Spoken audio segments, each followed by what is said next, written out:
Pencetus Noken Papua dengan resmi menyerahkan sertifikat Noken UNESCO PPB kepada sejumlah mama Papua di Taman Gizi Oyehe, Distrik Nabire, Kabupaten Nabire, Papua Tengah, pada Sabtu, tanggal 25 Februari tahun 2023.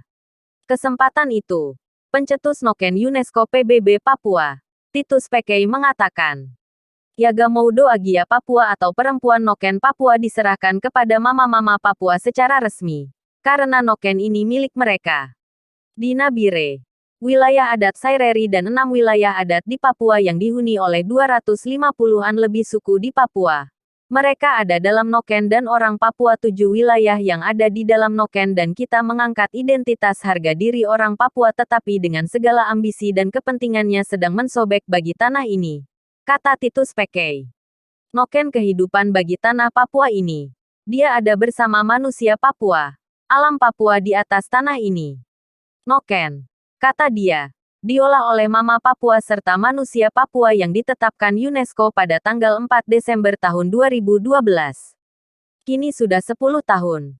Pada hari ini hari Sabtu pada tanggal 25 Februari tahun 2023 ia kembalikan Noken ini kepada mama Papua sendiri dari jalan raya di tengah jalan ini. Kami pemilik tanah ini. Kami pemilik negeri ini. Kembalikan. Kembalikan. Kembalikan identitas saya, hak identitas saya. Tidak boleh robek Noken, tidak boleh sobek karena ini hak identitas saya. Kesempatan itu mama penjual Noken, Hana Herlina Kotouki, mengatakan bahwa sangat bersyukur karena Bapak Titus Pekei memberikan sertifikat Noken UNESCO PBB kepada kami pemilik Noken mama-mama Papua ini. Sehingga kami senang dan apresiasi yang setinggi-tinggi kepada Bapak Titus Pekei.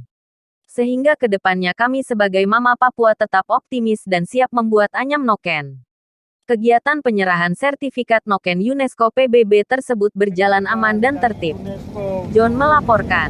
Noken Papua ini pada hari ini, hari Sabtu, tanggal 25 Februari 2023. Saya Titus Pekei, pencetus gagasan Noken Papua ke UNESCO, yaitu lembaga badan PBB, Perserikatan Bangsa-Bangsa, Ilmu Pengetahuan, Pendidikan, dan Kebudayaan. Pada hari ini juga, saya menyerahkan, kembalikan kepada mama Papua karena Noken ini punya mereka.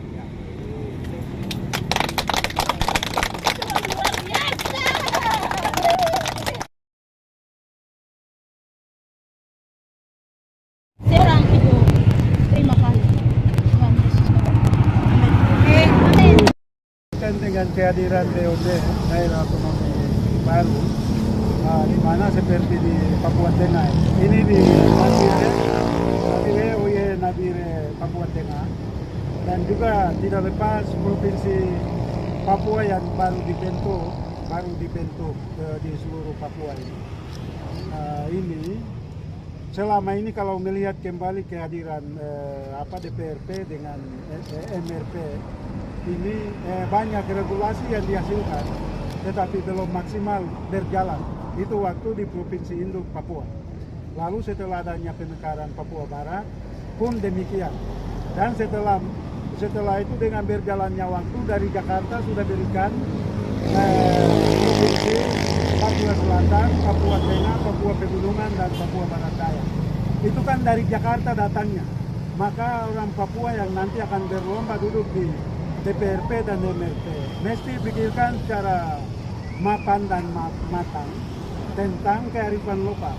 Kearifan lokal salah satunya itu Noken Papua atau Noken Warisan Budaya Dunia di wilayah adat Netago dan juga di Saireri. Ini potensinya luar biasa.